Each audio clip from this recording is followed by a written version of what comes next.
সব ফুলা দা খুব হ্যাঁ না এমনিতে কোনো সমস্যা কয় টাকা নিয়েছ বুবু আপনার কাছ থেকে হ্যাঁ কয় টাকা হবে 5,000 মতন 4,000 মতন আচ্ছা তাহলে তুমি থাকতে যে সেলুন মিয়ার ওই রোডে থাকতে না তোমার হাত দেখা হইলো আমার তখন হঠাৎ করে এসে মারলো নাকি যাদের কান্না শোনে না কেমন বয়স হবে সাদা জামা গায়ে কালো জুতো ওই সেলুন মিয়া যে বাসায় থাকতেন ওই রোডে তাই তো ওই রোডের নামটা কি ফুবু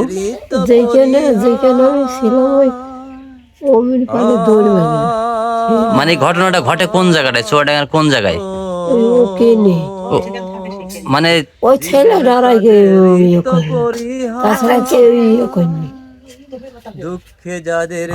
তুই কি ভাত রান্না করছিল ওখানে ওই সেলুন মিয়া যে রোডটায় থাকে ওই রোডটার নাম কি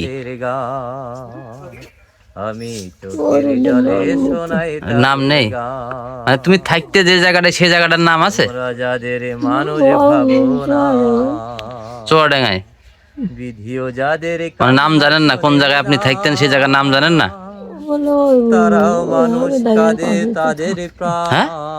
ঘর কাছেই তো চোখের জলে শোনাই তাদের গান আমি কত বছর ছিল ওখানে ঝড় হয় না জীবন তাদের আসলে 1 বছর মতো কেউ দেখে না আসলে এই মানুষটি আপনারা চুয়াডাঙ্গার অলিতে গলিতে হয়তো অনেকেই দেখেছেন আমার ফুবু ভাই আমার বাসা দত্তাইল গ্রাম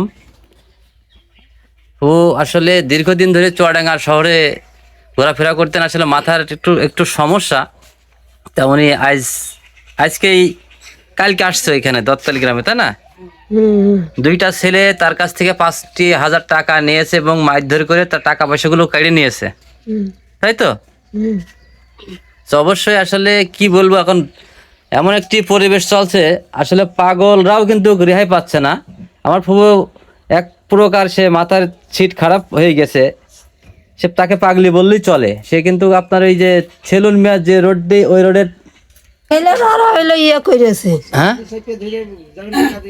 ওকে আমার হইলো মানে বুঝিনি ভাত তরকারি ইয়ে কইছিলাম আর ও কিভাবে ইয়ে করেছে ওরা এখন চুরি করবে আমি তো জানি নি আচ্ছা আচ্ছা কোথার কথা আমি জানি নি আর মানুষও জানে না ঠিক মারলো কি দিয়ে পায়ে ফুলে গেছে পায়ে মাইরাস কি দিয়ে জুতো দিয়ে মানে পা চটকি আছে কিভাবে কি কইরেছে ওরা মানে আপনি আর বলতে পারছেন না তাই না অবশ্যই চুয়াডাঙ্গা সরকারি কলেজের আশপাশ এবং কবরী রোডের যে সিসি ফুটেজগুলো আছে সবাইকে আমি আসলে ভিডিওর মাঝখান দিয়ে জোর দাবি জানাচ্ছি আপনারা একটু সিসি ফুটেজটি দেখবেন আমার এই ফুবুর কাছ থেকে আসলে তাকে মারধর করেই টাকাগুলো নিয়ে গিয়েছে আর অবশ্যই চুয়াডাঙ্গা জেলার মানুষ তাকে হয়তো চিনবেন দীর্ঘদিন ধরে কিন্তু সে ওখানে অবস্থান করছেন আসলে এটা কি বলবো আসলে বিশাল একটি লজ্জাজনক ঘটনা ঘরে ওরা ছিল কি তা আল্লাহ জানে হ্যাঁ ওই অমিখানে দৌড় মারল টাকা পয়সা নিয়ে দৌড় মারলো হ্যাঁ আমার মায়ের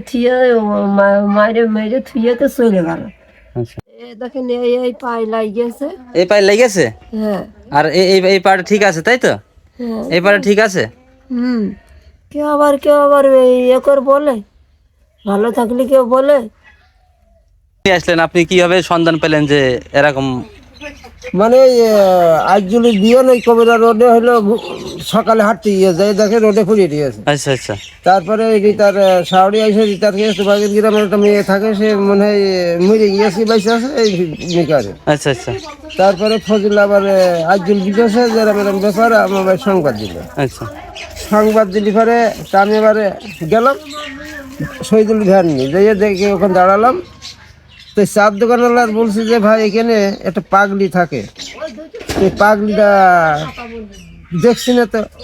তা বলে মরা অবস্থায় বলে পুড়িয়ে দিয়ে বলে কষে কই আমরা তো কিছুই দেখলাম না।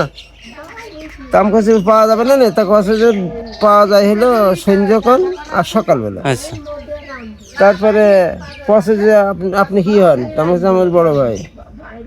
তা কষে বাড়ি এত সজগানে কোন গ্রাম? তখন দত্তলি। তোর বর্মা গেল আর ওই যাদবপুরের ওই বুনটা গেল, যাইয়ে সেখান যাইয়ে ওখানে পাওয়া গেল। মানে ওনার কাছে কোনো টাকা পয়সা কি আর কিছু পাননি? না না, আর কিছুই নেই। কি আছে? কিছুই নেই।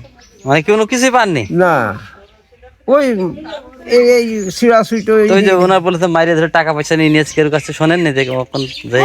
হ্যাঁ, ওই যে পাড়ি আছে, পাড়ি ধরে এই স্যান্ডেল দিয়ে পাড়ি আছে।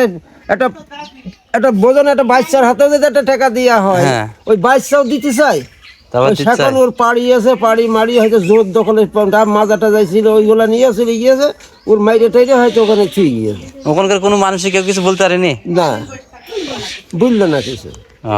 বললে আবার ঝামেলা হবে কিনা? ঝামেলা হইতে পারে। তারপরে ওই এখন আমরা রাত 10-11টার সময় গেলাম, যাইয়ে দেখে যে ওই ভ্যানালায় আলম সাজালা জিজ্ঞেস করলে এখানে, তখন যে ওই 4তলা তৈরি হচ্ছে, ওখানে দেখো মধুমিস্ত্রির বাড়ি। ওখান থেকে নিয়ে আসলেন আপনি? যাই ওদের বাড়ি সেই গেটে হলে ঠোকা দিয়ে হলে দেখি যে ব্যান কষে ওই নতুন শাড়ি আমার, এই জিনিস আমার, ও জিনিস আমার। তা কষে যে ওরা সন কষে তোর ঠিন যে টাকা পয়সা ছিল কোন কিটা নিয়ে গেল, মানে এই গত রাত্রি বলছে।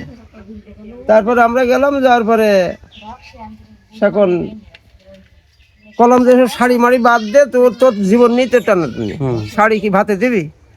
তুই তো এইভাবে দেহ নষ্ট করে ফেললি, এইভাবে প্রায় 10-15 বছর আইসিস। তারপরে ওখান থেকে এখন হইলো করলাম, করার পরে আলম সাদিতে তুলে নিয়ে ওই এখন রোড দিয়ে রাত এখন বাড়ি এসে পৌঁছালাম রাত 1টা বাজে। রাতে নিয়ে আসছেন? রাতে আনিছি। এখন এই হলো সমস্যা। আচ্ছা।